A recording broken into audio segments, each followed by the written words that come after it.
Students, now the topic is how SQL will be operated for data definition language. Mean for the DDL operations, we are just working how DDL operations will be work out. So SQL DDL, right? Data definition language. So basically the definition language is used to create an object means table. एक table को बनाने के लिए DDL use होता है and alter the structure of an object and also drop the object created. Means हम तीन काम करते हैं इसके अंदर. First of all we can create. Second one is we can alter and third one is we can drop. तीनों operation जो है इस DDL कमांड्स के जरिए वर्कआउट होता है. The concept relating to data definition language may be explained like first of all that is table definition.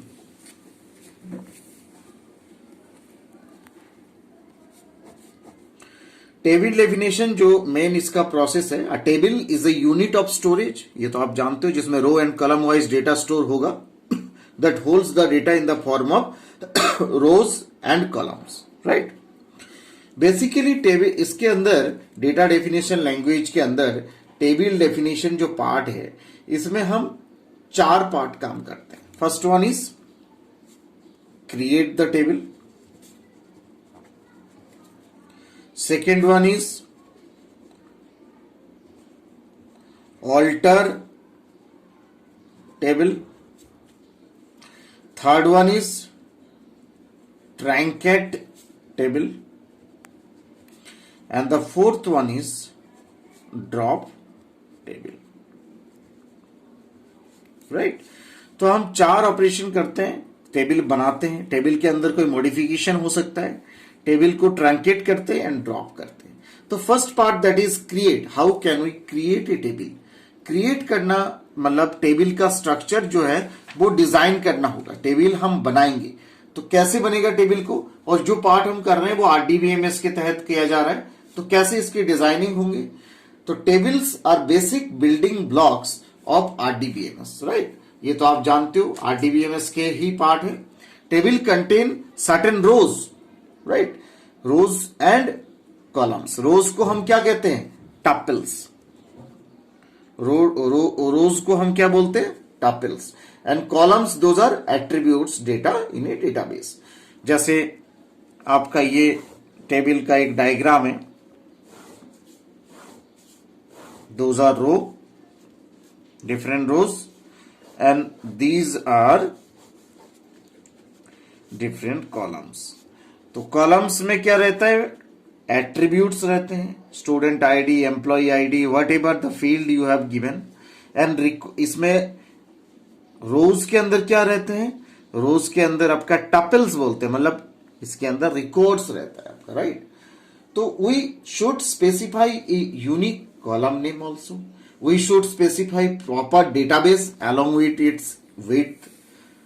तो इन सब चीजों के लिए टेबल का स्ट्रक्चर जब आप क्रिएट करेंगे तो आपको कुछ महत्वपूर्ण चीजें याद रखना है. कैसे, तो टेबल नेम कैसे आप इसको आप बनाएंगे टेबल के स्ट्रक्चर को. तो first of all while naming a table first letter should be an alphabet. जब भी आप टेबल का नाम, जैसे आप क्रिएट टेबल, आफ्टर दैट आप क्या करते हो, टेबल नेम. टेबल नेम जब भी आप लिखेंगे पहला अक्षर टेबल नेम का क्या होना चाहिए, अल्फाबेट होना चाहिए. ओरेकल, सेकेंड पॉइंट आपको ध्यान रखना है, Oracle reserved the words can not be used to name a table. ठीक है, ऐसा कोई आपको फ्रेज वर्ड या कुछ और यूटिलाइज नहीं करना है जो ऑलरेडी वहां रिजर्व्ड वर्ड है. Maximum length of A table name should be 30 characters. ये आपको एक तो ध्यान रखना है, टेबल का जो कैरेक्टर लेंथ होंगे वो 30 कैरेक्टर्स से ज्यादा नहीं होना चाहिए maximum. Two different tables should not have the same name, right. एक डेटाबेस के अंदर बात कर रहा हूं, जो भी टेबल्स बन रहा है वो किसके अंदर बनेगा, एक डेटाबेस के अंदर. डेटाबेस के अंदर सेम नाम की दो टेबल्स नहीं हो सकते. Underscore, numericals and letters. जैसे अंडरस्कोर लगाते हैं हम नीचे, किसी भी उसके नीचे हम अंडरस्कोर लगाते हैं, या न्यूमेरिकल आपका जो है नंबर्स या लेटर्स, ये सब चीजें जो है are allowed but not blank space and single quotes. जैसे आप टेबल नेम बनाते टाइम कोई सिंगल कोट यूज कर रहे हो या एक दो के बीच में आपने ब्लैंक स्पेस छोड़ा है, वो हम यूटिलाइज नहीं कर सकते। तो स्टूडेंट्स, एक छोटा सा टेबल हम डिजाइन करके दिखाते हैं कि कैसे हम टेबल को बना सकते हैं। सपोज कीजिए हमने लिखे एम्प्लॉय नाम का एक टेबल बना रहे हैं, तो क्रिएट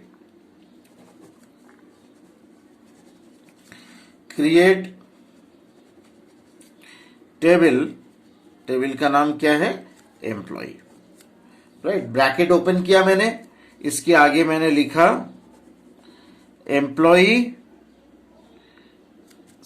डबल ई लगा दिया मैंने, employee underscore ID, that is character type है, और इनकी साइज मैंने क्या दिया, 30 मेंशन किया। अगेन लास्ट नेम, एम्प्लॉय की लास्ट नेम मैंने पहले लिया, सपोज कीजिए, that is character type, that is 10 size का है। इनिशियल मतलब फर्स्ट नेम या इनिशियल लिख दीजिए, वो आपकी चॉइस है।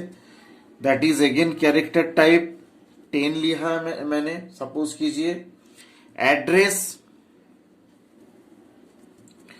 वो है आपका वेर कैर में, मैंने इससे पहले आपको डेटा टाइप्स के बारे में बता चुका हूं, I have already explained you about the different data types, तो I think you know varchar. Varchar में मैंने साइज लिया 40। वेर केयर का मतलब वैसे क्या होता है, मैं आपको अगेन एक्सप्लेन कर रहा हूं। वेरिएबल कैरेक्टर, मतलब उसमें नंबर भी हो सकता है, कैरेक्टर्स भी हो सकता है, एड्रेस पे दोनों चीजें होता है, इसीलिए मैंने वेर केयर यूज में लिया है। इनके अलावा मैंने और कुछ डेटा टाइप यूज में लिया है, चलिए मैं इसका आगे लिख देता हूं। सपोज कीजिए date of birth, right, date underscore of underscore birth, space अपन देंगे नहीं इसमें, तो that is date data type का है। सेक्स वो आपका कैरेक्टर डेटा टाइप का है, दैट इज 1 साइज का मैंने लिया है। डेट का कोई साइज नहीं होता, ये फिक्स लेंथ होता है, मैंने आपको पहले बताया। और हम यहां पे मेंशन कर रहे हैं प्राइमरी की, दैट इज यूनिक। किसको हमने प्राइमरी की बनाया, सपोज कीजिए एम्प्लॉई अंडरस्कोर आईडी। ये कंप्लीट जब बन जाएगा, मैंने जो ब्रैकेट आपके यहां पे स्टार्ट किया था, ये देखिए जो ब्रैकेट मैंने यहां से शुरू किए थे इस पूरे टेबल को बनाते टाइम, उस ब्रैकेट को अब हम क्या करेंगे, यहां बंद कर देंगे और इसके आगे सेमीकोलन लग जाएगा। इसके बाद आपका एंटर की प्रेस होगा, एसक्यूएल के कमांड प्रॉम्प्ट में हम ये सब चीजें लिख रहे हैं, तो आपका टेबल क्या होगा, क्रिएट हो जाएगा। एक इनिशियल टेबल आपका क्रिएट हो जाएगा, जिससे आपका एक टेबल का अलग अलग फील्ड तैयार हो गया। क्या क्या एट्रीब्यूट्स हमने बनाए इसमें, first one attribute is employee ID, second one is last name, third one is initial, fourth one is address, right. ये डिफरेंट एट्रीब्यूट्स है, इनकी डेटा टाइप से, those are the sizes. Fifth आपका क्या है, डेट ऑफ बर्थ। सिक्स्थ क्या है, sex. And seventh कोई डेटा टाइप नहीं है, हमने ऊपर जो फर्स्ट नंबर में एम्प्लॉय आईडी लिए थे उसको प्राइमरी की डिजाइन कर दिया, राइट। तो स्टूडेंट्स, इससे आपका टेबल क्या है, टेबल आपका जनरेट हो जाएगा। ऐसा ही एक और टेबल आपको समझाता हूं मैं कैसे और डिजाइन कर सकते हैं।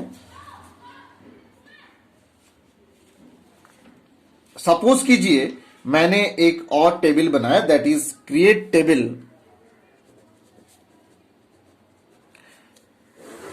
डॉक्टर। टेबल का नाम क्या है, doctor, okay. Bracket open, doctor underscore ID,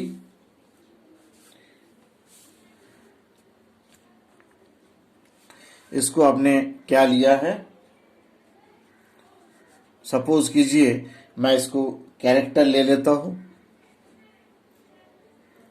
30, okay. Phone number, phone underscore number, ये आपका केस में आएगा, इंटीजर ले लो आप, जो कि 10 संख्याओं में है। इसको भी आप कैरेक्टर लिख सकते हो। अगर अपना मोबाइल नंबर है, डैश सिंबल लगाना हो तो उस केस में आपको लेना चाहिए character, right. Room number, room underscore number, ये आपका कैरेक्टर में है, सपोज कीजिए 3। एड्रेस, ये आपका वैरकेर में है, जो कि सपोज कीजिए 40। डेट अपॉइंटेड, अपॉइंटेड कौन सी डेट को आपने अपॉइंटमेंट ले रहे हैं, that is will be in date format. यहां हमने प्राइमरी की बनाया डॉक्टर अंडरस्कोर आईडी को, और यूनिक बनाया। ये क्या चीज है, प्राइमरी की या यूनिक, ये सब कॉन्स्टेंट्स बोलते हैं। मैंने आपको पहले एक्सप्लेन कर चुका हूं। रूम अंडरस्कोर नंबर को सपोज कीजिए मैंने क्या बनाया, यूनिक बनाया। उसके बाद ब्रैकेट क्लोज कर दिया, सेमीकोलन। तो ये एक डॉक्टर की नाम की टेबल है। तो स्टूडेंट्स, इससे आपका क्या होगा, टेबल जो है वो डिजाइन हो जाएगा। जिस टेबल को आप डिजाइन करना चाह रहे हो वो टेबल बन जाएगा। और टेबल बनने का मतलब आपने स्ट्रक्चर बना दिया टेबल का, राइट। अब जो है आपका सेकंड कमांड है, दैट इज सेकंड ऑपरेशन है ऑल्टर टेबल। ऑल्टर टेबल से स्टूडेंट्स मैं क्या कर सकता हूं, alter tables means we can operate, it is used for changing the definition of the table. It is used for changing the definition of the table, मतलब table का जो definition है उसको बदलने के लिए, राइट। व्हेन अ यूजर, इसमें भी 3 पार्ट होता है ऑल्टर टेबल में। फर्स्ट वन क्या है students, when a user wants to add a new column. Suppose कीजिए you want to add a new column.